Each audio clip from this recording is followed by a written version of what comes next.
أعوذ بالله من الشيطان الرجيم.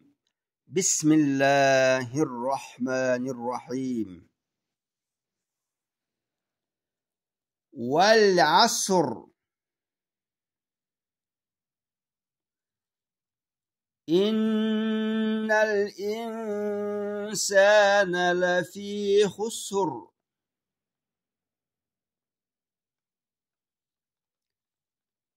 إلا الذين آمنوا وعملوا الصالحات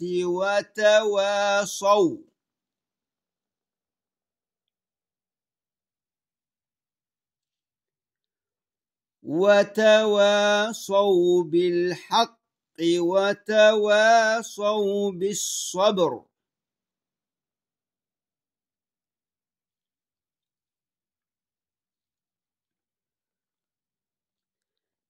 إلا الذين آمنوا وعملوا الصالحات وتواصوا بالحق وتواصوا بالصبر.